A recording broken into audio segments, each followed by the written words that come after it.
Hey everybody, welcome.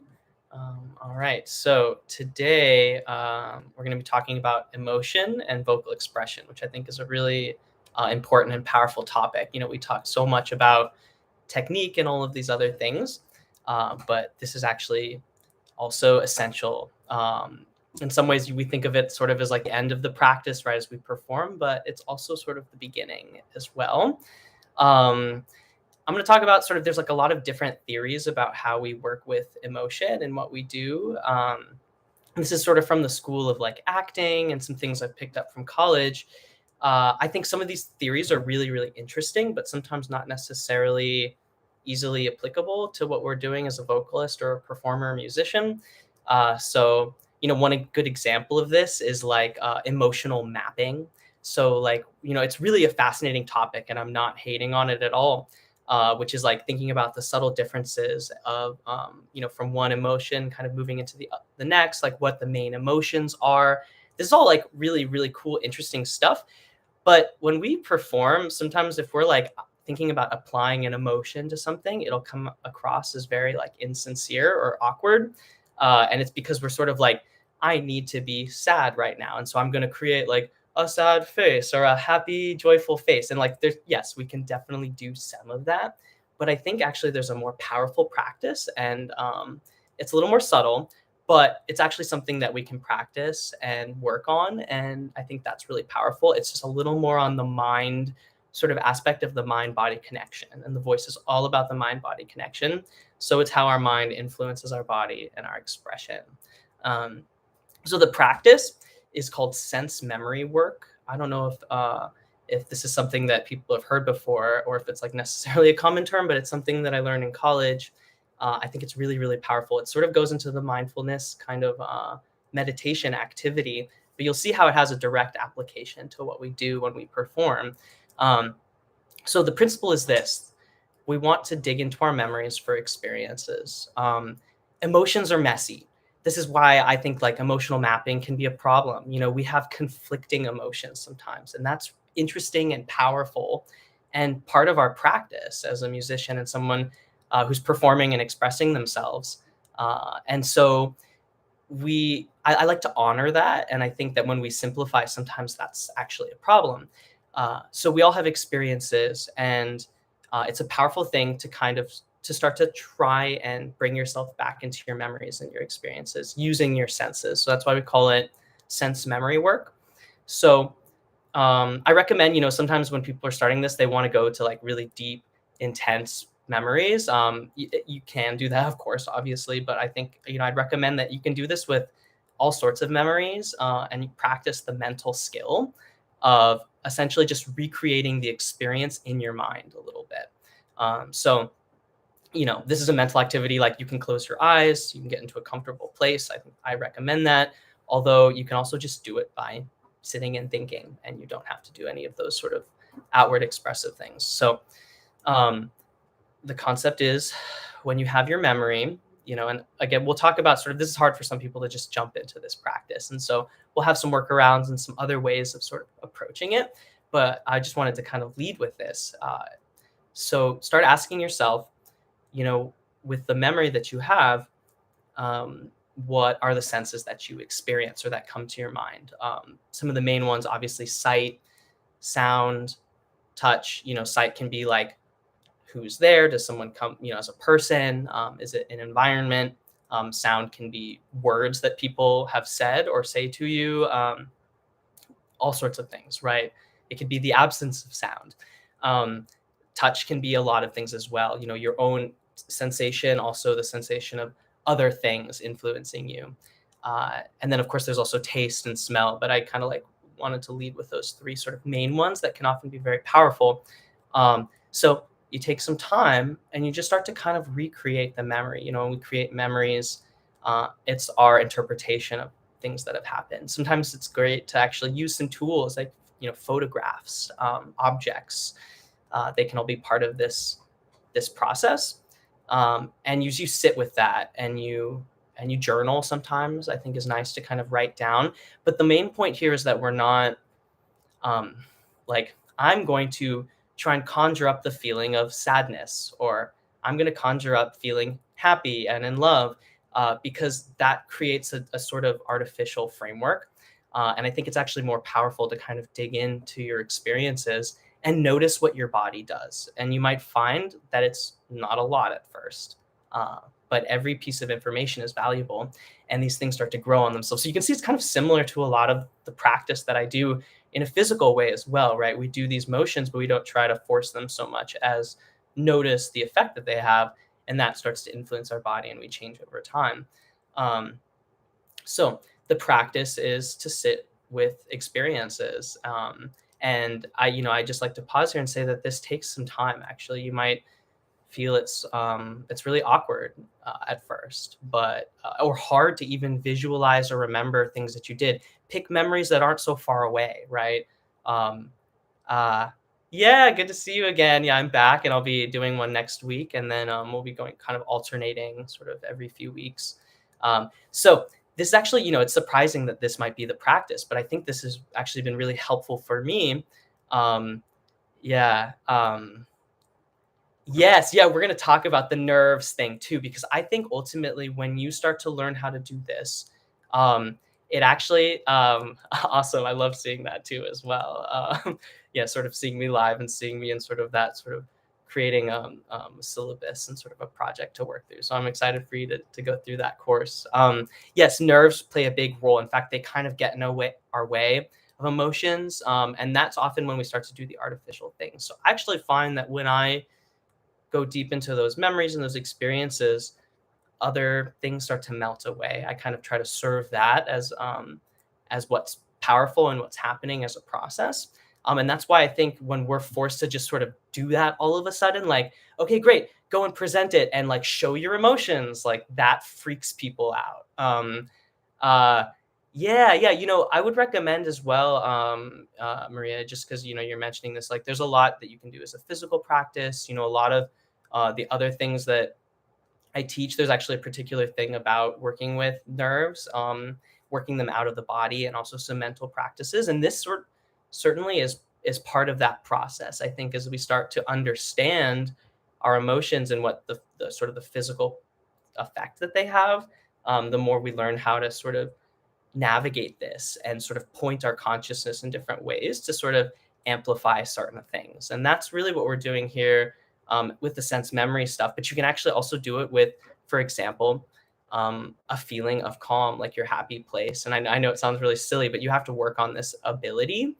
We talk about like deep breathing, getting in a comfortable zone, and actually trying to recreate the experience with the sensations. That's going to make it more of a physical response on your body. And that's kind of the cool thing, is our mind has trouble sort of like differentiating imagined experiences and real experiences. And so we can kind of use that to our advantage. And this is a little bit of getting into the world of sort of the actor, right? So thinking about your experiences and how you can apply them. So that's the first thing. I'd like to point out that when you do this experience, you don't have to tell anybody about what it is that you're conjuring up. And we'll talk about once we start doing the application. It's actually very powerful if it's a secret, and that was something that came from this practice. Is like uh, people enjoy that. Actually, it's kind of cool to see like what is going on, and that intriguing sort of nature of conflicting emotions of an experience. And the more that you can bring yourself there, the more you're going to pull other people into your experience. So again, sometimes the nerves melt away when you start doing this process and you start thinking more about that rather than external forces. So you pull people in rather than getting sucked into what they're doing. Um, oh, Radiant, I'm sorry. It's nice to meet you. Very good. So yeah, so this practice, it does take some time. Start with simple memories. You can close your eyes. You can start questioning. What are you experiencing? What comes to your mind as you think about this memory? I recommend doing this practice regularly. It starts with small experiences, and you might start to find that it gets more and more profound. We don't force it. We just try to ask ourselves the question, what was that experience like? And we start to get feedback, and then we start to notice how we feel. And that's really important. So That's sense memory practice. I know I'm, it's that's a whole topic, and I really would love to like go through it and start kind of working that. And that's a practice that you can definitely do with others, and something that it's sort of something I came across through acting and doing performance work and character work and things like that. Um, you might be thinking, okay, well, what if I don't have experiences similar to something that I'm singing and performing? And this gets to the next sort of concept. Um, so lyric analysis, right? It's surprising sometimes when you look at lyrics, like it's poetry and there's interpretation and it can be vague. Some songs are less about the lyrics than others, but they still have potentially like a vibe and an energy around them. And it's our job as artists to sort of interpret that a little bit. If it's your own music, great. The sense memory work is a great place to start as you start like thinking about things that you want to write about. And so journaling those descriptive terms and words that comes to mind is really helpful. But a lot of times we're doing cover stuff, and so um, we are we're actually trying to interpret something and gain our own sort of connection to it and resonate with it. I think that's a really good word for this in the emotional sort of aspect of things.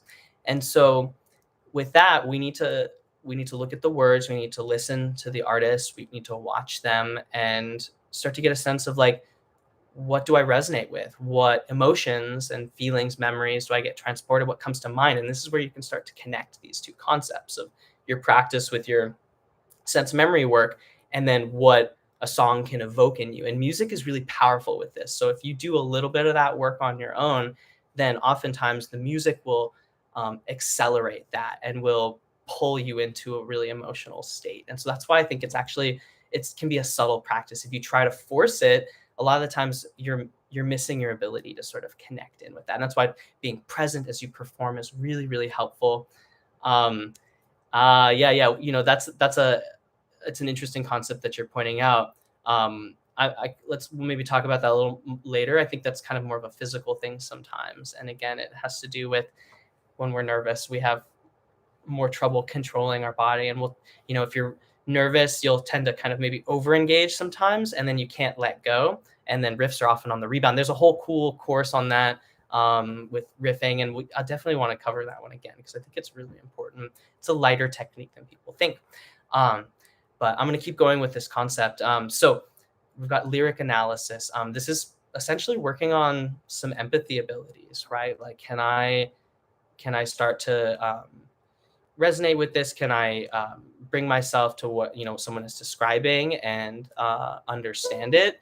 And from there, you might start to connect some feelings and emotions. Sometimes you might feel like actually this is something that's really hard for me to understand. That can be a tricky thing sometimes when we're working like a character. We have to kind of create something and a whole person and experiences and think about backstory and all of these things that we don't necessarily apply to. So the more and more loose this experience gets, sometimes the harder this practice can be.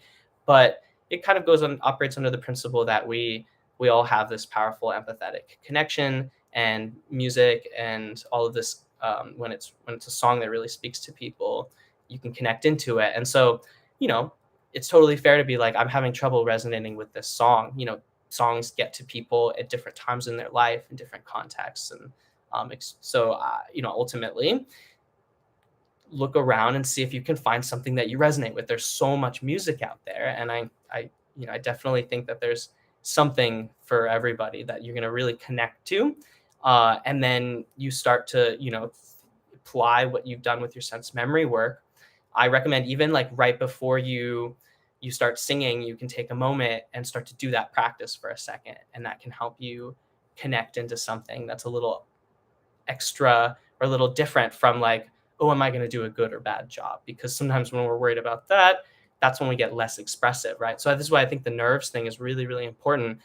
And even the concept of riffing, we'll talk about a little later as we talk about some like physical things that we can do to show expressiveness in our voice. But again, I like to talk about it in this framework because if you lead with that, it's sometimes just doesn't quite come across as authentic. Whereas I think if you do a riff from a place of something that you're experiencing, emotions that are clear, then it can actually be really, really powerful. So it's actually a mental practice that you have to, think about like, how do I connect to this? What is this person trying to say? And what's my interpretation of that? And so I recommend like doing a little bit of that work. Some of it comes naturally to people, and I'm just sort of pointing that out, that like you might realize that you're singing a song and there's something in the back of your head that's saying like, this reminds me of something. um, Tap into that. And that's kind of one of the keys to this whole expression thing. And the power of our physical practice is it makes our voice more receptive in a physical way to what we're thinking and our emotions. And then you might start, oops, sorry, you might start to surprise yourself and do things that are unexpected. So that's sort of the game. That's ultimately, like, again, it's a practice that takes some time.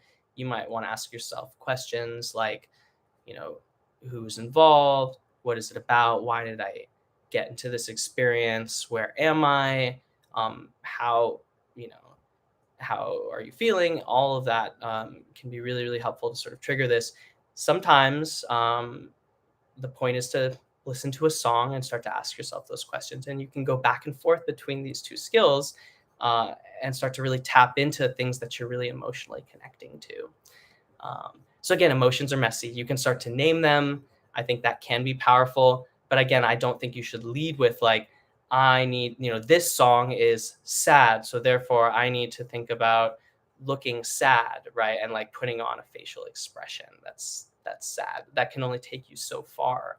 And people are interested in honest connection and experience. And so the more digging that you do with that, the more powerful it gets.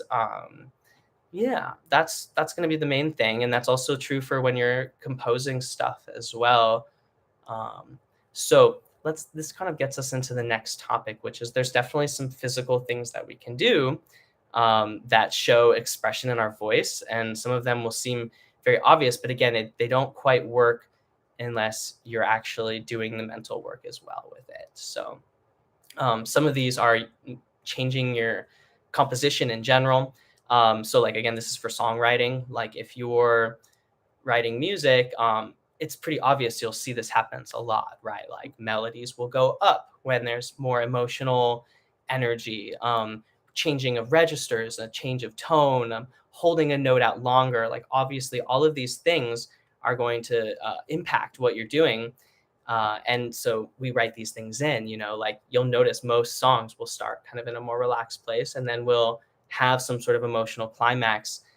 That's usually like the revealing of the secret, like what's the target or the thesis of like the emotion. So often looking to a chorus can really help you get a sense of what someone's talking about. And then the verses are often the descriptors and things like that.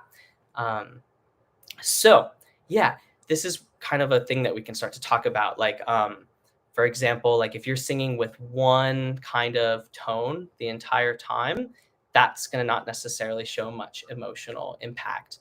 So oftentimes, like it seems very obvious, but having a breathy tone is a way that people show emotional things.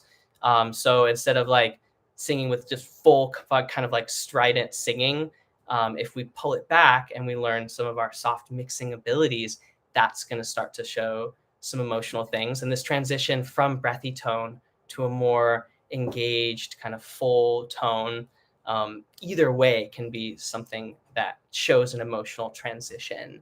Also, we can talk about like cracking and using grit in our voice. Like all of these things also show I'm good. Yeah, it's nice to hear some feedback again as I sort of just talk about this experience. And so, yeah, sometimes actually the answer is more of a mental thing and like a kind of a journaling practice. But you can apply some of these things as well, and they can help you express what you're already feeling once you start to kind of name and identify some of those sensations and intensify them with your visualization and with this constant practice. So what's cool though too is a lot of this stuff starts to happen more naturally as we start to have certain kinds of emotional experiences. So it's always this workaround of something that feels a little more passive but takes practice rather than trying to like actively show that you have emotion. And again, it depends on the context. Sometimes like slightly clownish emotions can be very perfect. But if you're talking about like an honest, genuine expression, then yes, certainly you want to start doing this practice of like, well, what am I feeling and what does it do to my body? And then you can start to get to this conversation of like, what am I missing in my voice that's maybe not conveying those emotions or helping that message come out a little better. So typical things, right? People are singing in chest voice and then they'll flip up into head voice, and that abrupt change is something that will show an emotional experience. The cracking, oh, like letting your voice break a little bit certainly also shows some emotional things, but we have to practice that in particular situations. And think about where it's applicable with the lyrics and the text that we have. Also, grit, for example, again, like that's something that people will throw into their climactic moments and can certainly show some extra emotion, but you want to be really careful about that. And it's sort of its own topic that I'd want to spend more time just distinctly working that from a technical perspective. But some singers naturally start to do this a little bit. Just always pay attention to how you feel when we're emotional. Sometimes it can actually be, it can actually mess with our physical sensations sometimes, like if we're really sad. So we will actually want to try this out at home and start to learn how to kind of work with the emotions so that they don't completely overtake you. Although that can certainly be very endearing in certain situations.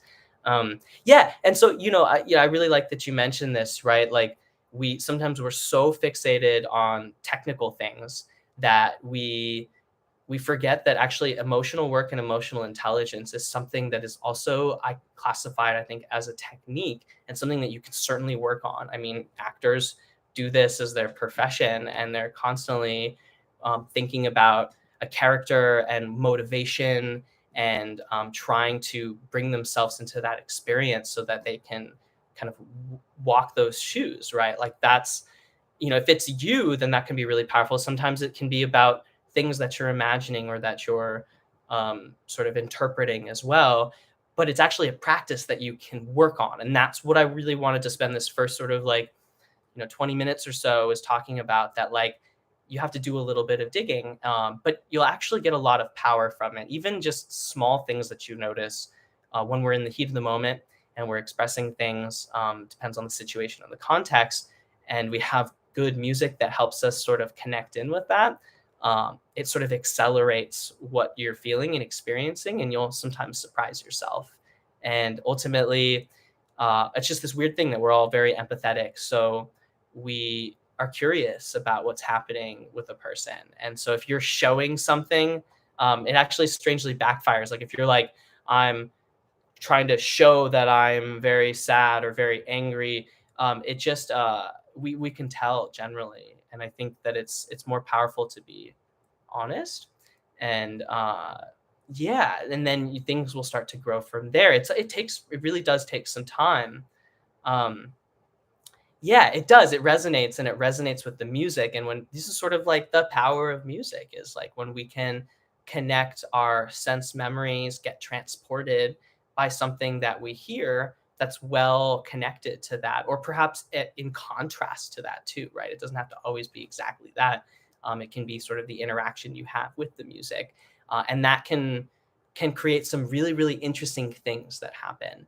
And just to note that, like, why do we write songs in general? People write music, and there's all sorts of things that artists will talk about in terms of their process. Yeah, exactly. It helps us literally process things. At least that's one thing that I'm thinking about in this practice, is that um, it it just helps me think about things and emotionally connect to them and understand them and reminds me of things. And that can be a really, really powerful thing. That's what we call this sort of sense memory.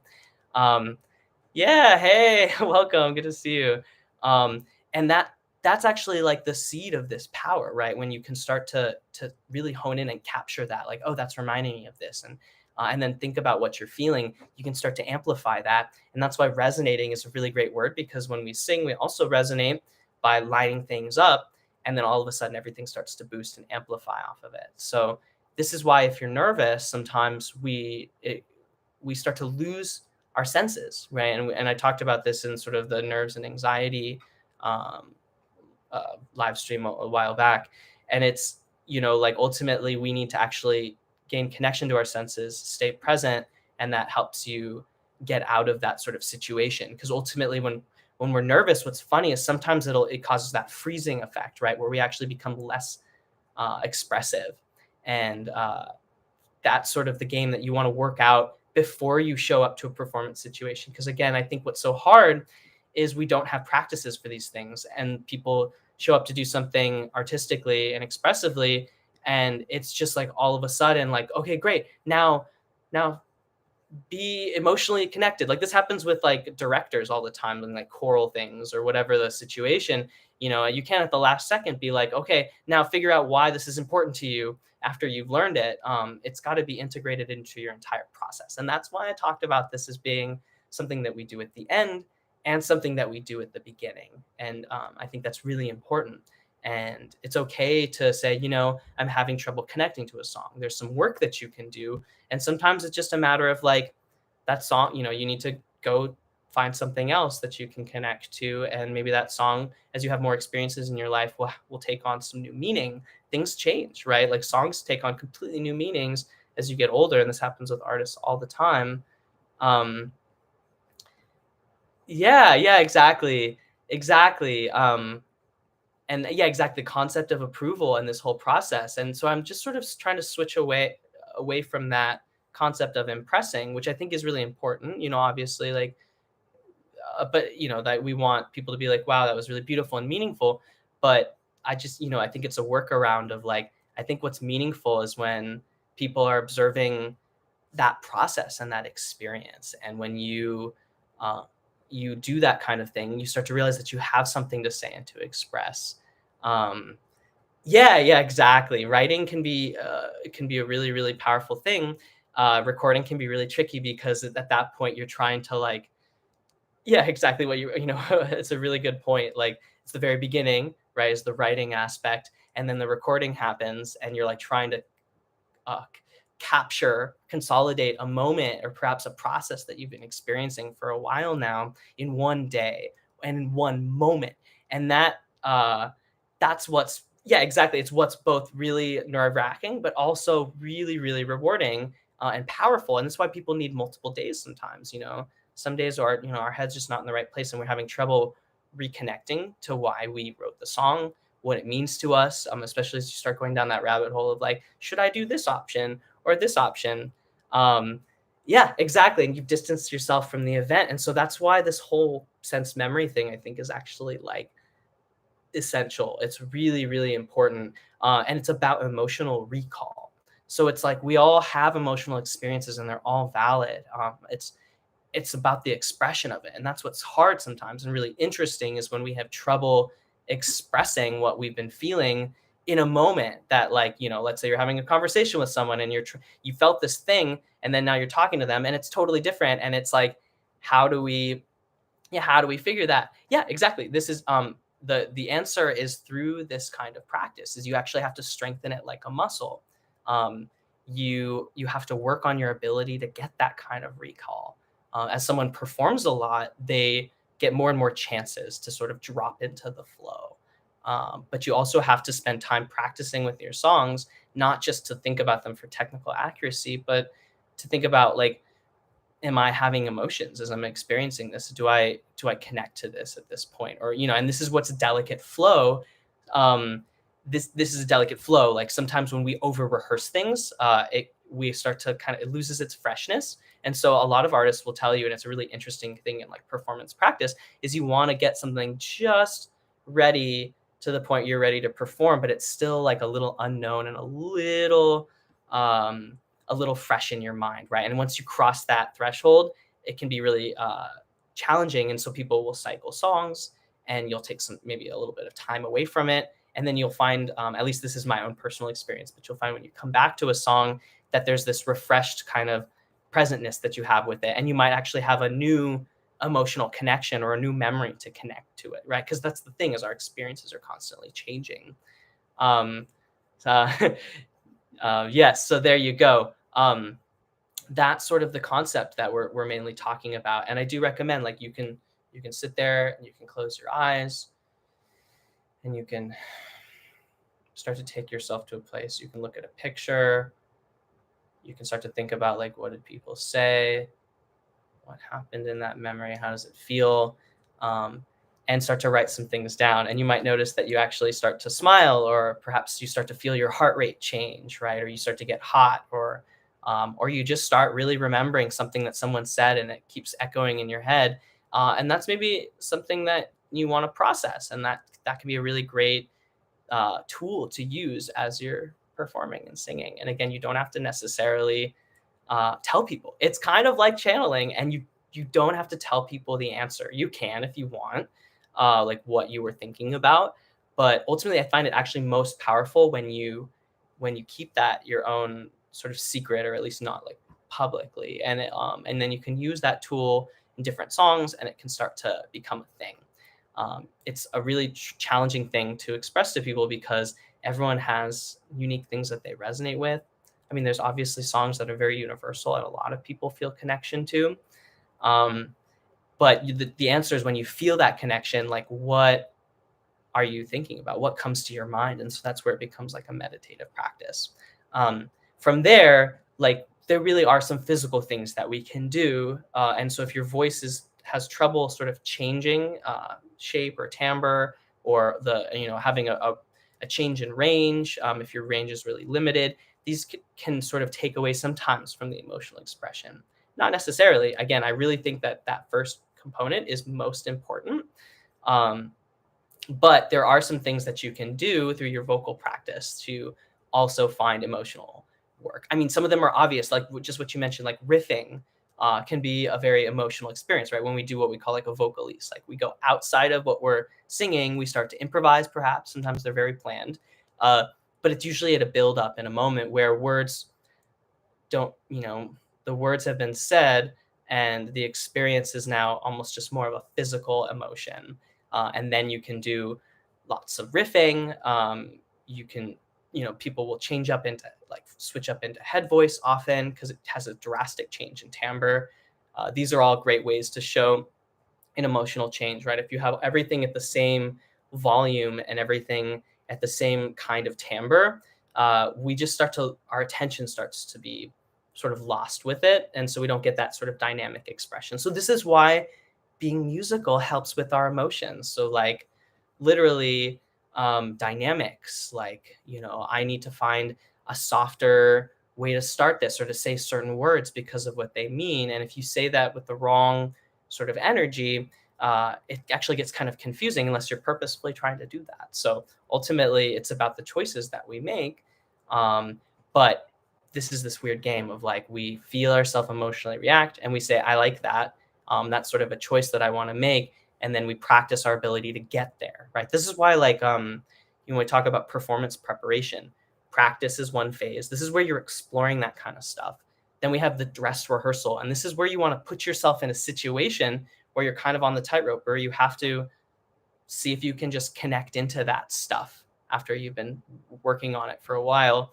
And that's something that is actually really, really essential, because if you're not doing that, then you're going to be blindsided by actually trying to be expressive in the moment. And that expressiveness sometimes can have physical things that sort of reactions that we have. Like I've certainly like worked with music, and as I'm getting deep into it, like I feel very emotional. You might cry, you might like start to like your voice literally breaks. Like you actually like can't breathe very deeply because you're like experiencing something that, you might start shaking, right? That's actually like a very real thing. And I want to just reframe things, as again, radiant, like for example, like I'm hearing everything that you're saying here. And like I think it is really, really connected. I want to reframe that, like shaking, for example, isn't necessarily a bad thing. It is when we're not ready for it, and when we're forced to sort of be expressive in a moment and we care really about it, but we haven't necessarily had the proper amount of time to practice and to understand how our body feels when we're experiencing that kind of thing. So, and again, that like I'm easier said than done. Like I really think this is it gets into a more heady part of the experience. But I'm just trying to explain sort of like what I think can be really helpful, and to reframe it like that, like shakiness is not a bad thing. It's emotion, it's energy moving through our body. And that can be because there's something that you're experiencing that you can use, and ultimately like when we're not ready for it, it becomes wild and sort of uncontrolled. And this happens to everybody. Like classic thing with riffs is like if we're feeling that and the emotions are really strong, we just can't be in control of our body very much anymore. So it's this interplay, right? Because then people will tend to over control because it's very uncomfortable, that sort of instability. Um, but my whole point is like that's the practice that is to do that kind of a thing. And like certainly if you haven't been doing a lot of performing, it's great to find performance opportunities where you can feel safe and comfortable to express yourself, and perhaps this is, I get this all the time, and even for myself, like I feel safe and comfortable, but I'll still get nervous in situations, even with friends and family, and that's totally okay. It's because it's something you care about, and I think that's really powerful. I will say that like when you start to think of a character, sometimes that can actually be really helpful.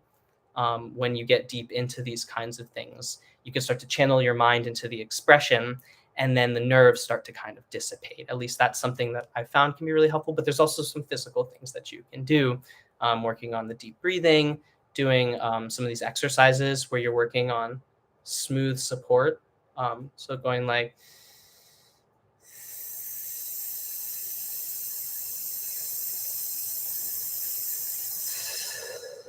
going down and down to the belly and back. They really do actually help you if you spend some time physically doing that. You might notice that your thoughts start to shift, and then you can actually kind of gain some control over things. I'll mention it just because I mentioned it in my thing about performance nerves. But there's some powerful questions you can ask yourself. Oh, you. It sounds like you're new to some of this practice stuff. So go into some of that breath work stuff that I mentioned, and other live streams, also on the website. This is talking about support conditioning, and I was doing sort of a HISS style exercise. So it's a whole thing. I'll talk about that more another time. But yeah, it's actually something that you can really work on, diaphragmatic breathing, where you breathe with your belly, and then as you exhale, you gently push out with your belly, your lower abdominal muscles, and it creates this resistance. And I'm just making this gentle sort of like a TS sound with my tongue, lips, and my teeth. And I'm slowly leaking the air. And that's just helping to kind of work out your diaphragm and other muscles. And ultimately, it can get us into sort of a more smooth flow, and calm some of the nerves, calm the thoughts. And we can do that in a physical way, right? There's also shaking and tapping. You'll find actors do this all the time, right? Because it's hard to control our emotions when our fears and our anxieties start to kind of take over. They're going to reduce our ability to make sense memories, right? And you can actually think of this from like a neurological perspective, which I think is really fascinating. But it's something that we're working on, our ability to be in control of our mind body, which is this weird dance, right, between physical practices and mental practices, until we find balance between the two, right? We can't overthink, we can't overfeel. We have to sort of negotiate between the two. And so again, easier said than done. Um, uh, yeah, good. I love that. Sometimes it's important just to like note that like everything, like the reason I do a practice a certain way is because everything sort of helps everything else. And that I start every practice with a little bit of stretching, working with my spine, some shaking and tapping, and some diaphragmatic breathing. And that's not just because it's good for vocal technique and it helps to strengthen our breath support and our control for our actual vocal mechanism, but it also helps us get our mind into the right sort of state so that we are essentially hacking our nervous system. We get into a parasympathetic state, which is again a fancy word for like we're in a more relaxed, rested place where our muscles are not so likely to sort of flinch or protect as much as have smooth, coordinated function. So that's all part of this. I find that, yeah, doing a little bit of this kind of stuff right before I perform is more important than doing a million exercises.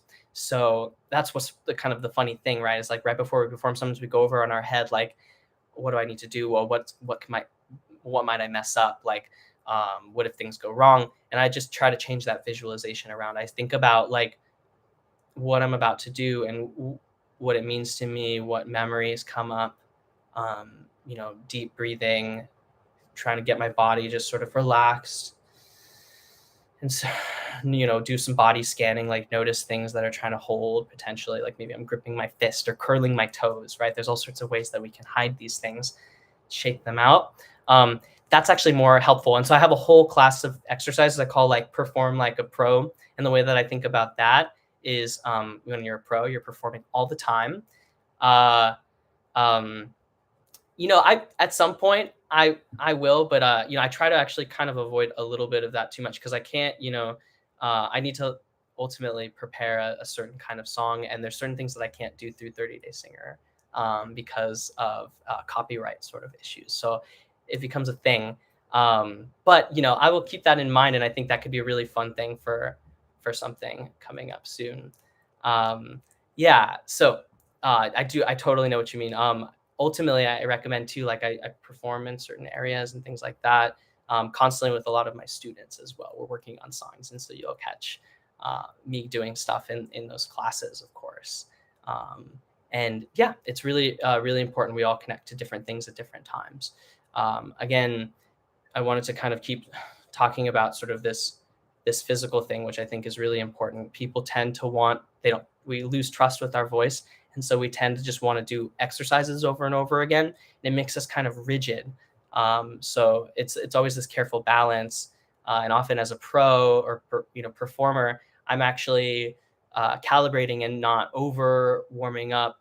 I work on my songs and I try to find these sort of connections well in advance so that I can do it in a deep and intentional and meaningful way and for a particular context. So like just like this, for example, like I've done some things for like particular specials where we're going through some songs, and I just have to think about it and like get the right sort of thing that I want to show people for this particular context. I think that's really important, and it makes for powerful performance.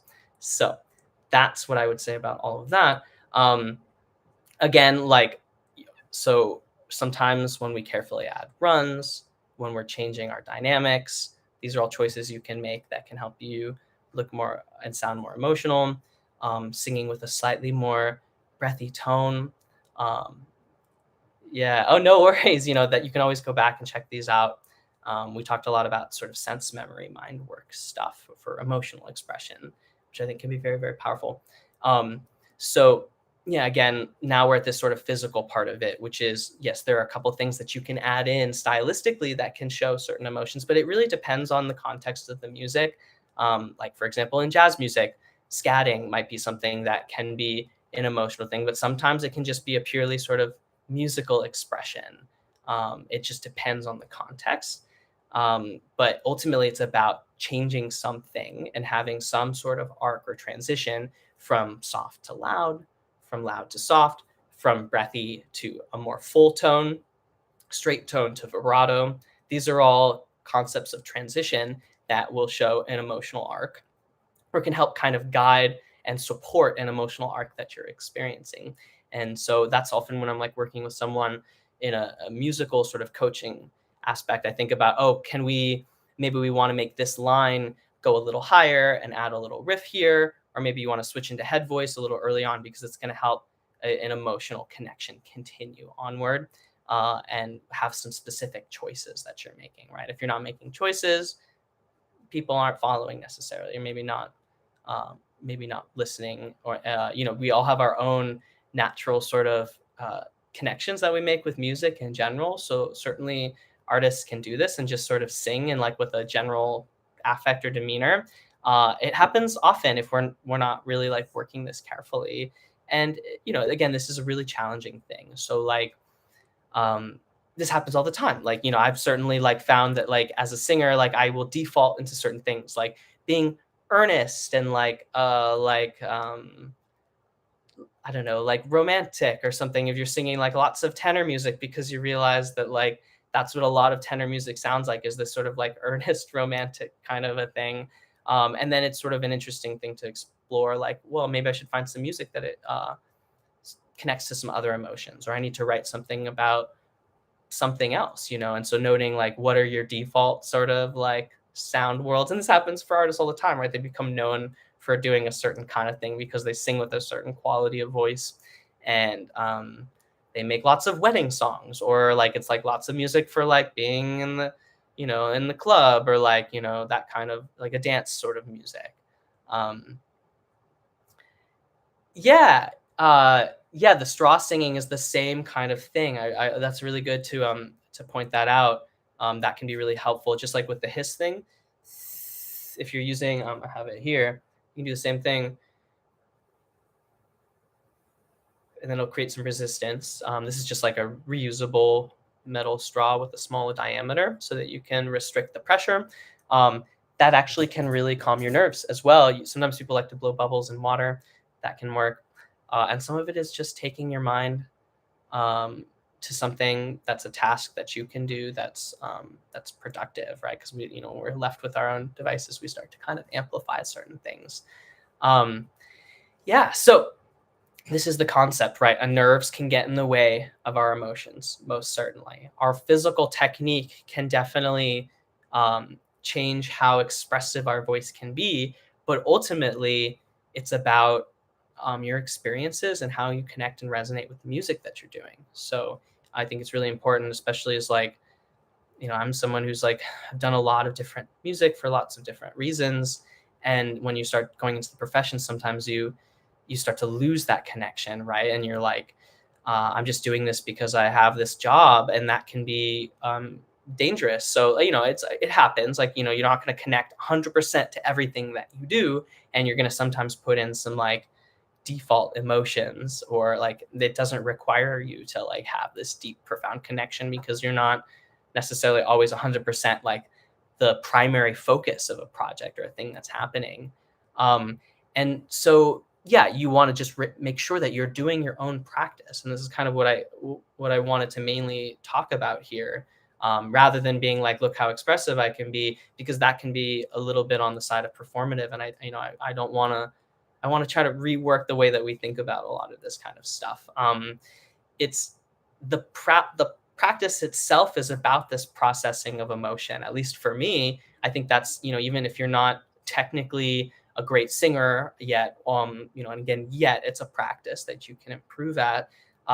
It still means that you're a musician if you're emotionally connecting to what you're doing, and processing your emotions through music, even if you're not even playing it. So that's why I'm talking about this is like it's a mental practice. Like it's funny because like you can't really like show it all the time. We learned how to manifest it, but first it starts with your thoughts, and they get stronger and they become things with your body. But you don't want to be like, okay, I'm thinking really hard, so I'm showing thinking. Like that's, it's already happening. You have to just start to turn your attention to memories that are important, that perhaps are perplexing, that have conflicts that you want to wrestle with and express and experience. And music can be a really powerful way to do that. And this can be the very beginning of your practice. It can be what calls you into doing music to begin with. And you don't have to be a pro to have that skill. And that's why I talk about this again as like it's a wellness activity. And then it becomes really powerful when, yeah, exactly. Maybe have a notebook, write some stuff down. That's definitely helpful.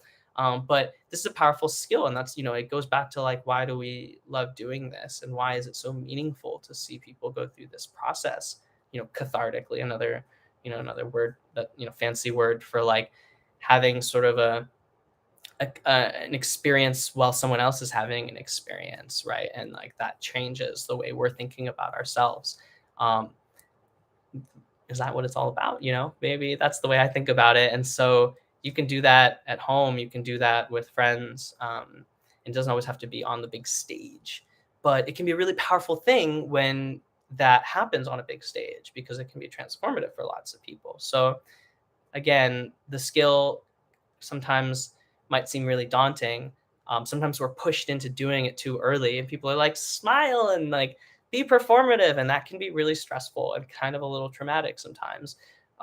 It's just it's just this game we play, and we have to sort of do a practice. And so that's why I want to talk about this as its own distinct thing. I talk a lot about vocal technique stuff, and that, again, because there's physical things that we can do to get our voice receptive and in shape, and like we can start to identify like when we listen to certain things that way that that singer did that gave me an emotional response. And we can address technically what, how we do that. But again, if you just do it without having the emotional connection, it's sometimes not going to be as worth it. So it's just this weird game that we have to play. And I find that when I surprise myself, that's when sometimes the best stuff happens. And it's always important to kind of note that, again, like when we're having an emotional connection, just like anything else, it can be hard to tell how that reads to other people. And so sometimes in our head, we're stepping on our own feet, saying like, "I'm not being expressive enough," and then we end up overdoing things. It's classic for like film acting, right? Like the difference between like stage acting and film acting is like a matter of how close and far people are away from you. But like the subtlest little thing can convey emotion sometimes without like a lot of concentrated energy. So my whole point is to like plan and experience and discover these things at home, and you might find yourself getting really emotional. Like I definitely like find that, and that's just for me. And then that often will translate and come out in various levels when I'm performing. If as long as I like am able to stay calm and relax, and if I'm nervous, then certainly I might be so focused on that that I forget about those other things happening. And so it becomes again this sort of cycle. Um, Technique, our mental state, our practice and preparation. And then, again, you might find that you're surprising yourself that you get really emotional because we can't control this as much as we would like.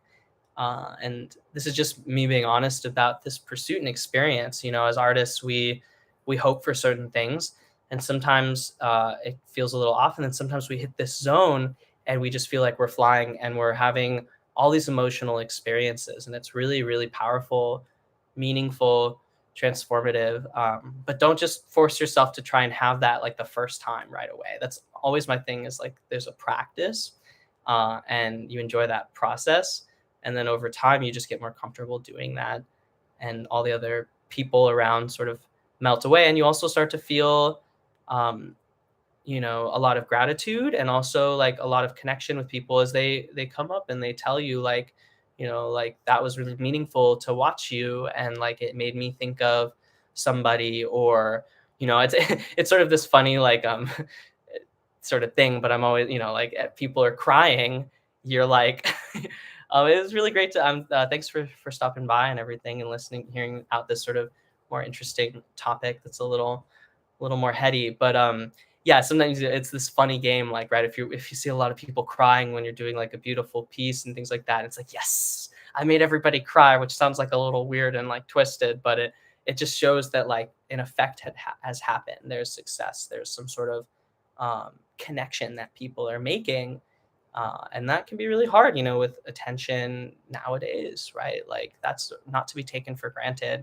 And if you're someone who performs a lot and feel like, just again from my experience, like if you feel like you're starting to lose connection with that, it's great to get some perspective. And because we're focused on trying to make certain technical details happen, and sometimes we're so focused on that that we forget about other people's experiences of it, as we're doing the process and trying to better refine it more and more.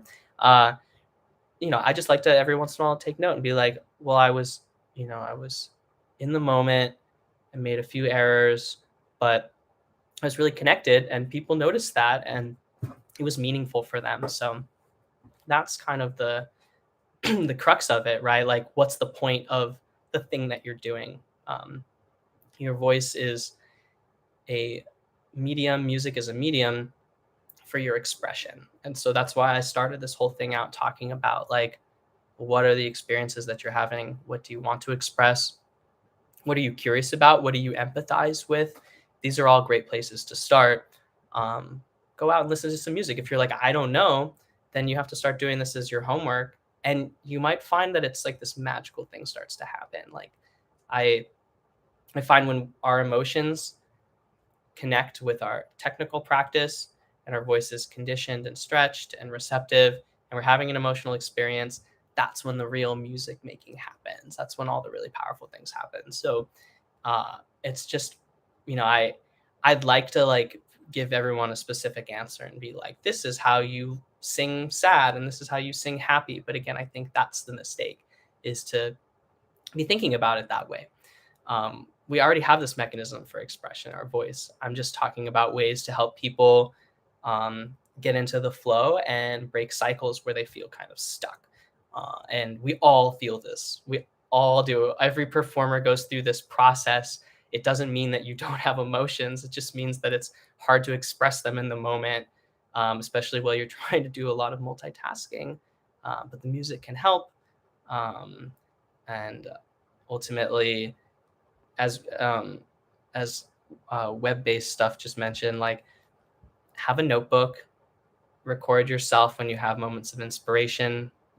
There's all sorts of artists talk about different ways that they continue to reconnect to the art that they do and keep it fresh. uh, and that's a big part of this. So sometimes, again, the best answer is to take a break, go out and experience things, and come back, right? And then try to write stuff if you're in like a really big block. Just go out and ask questions and observe things, and that can be a really great place to start, including yourself. So that's the main point of this practice.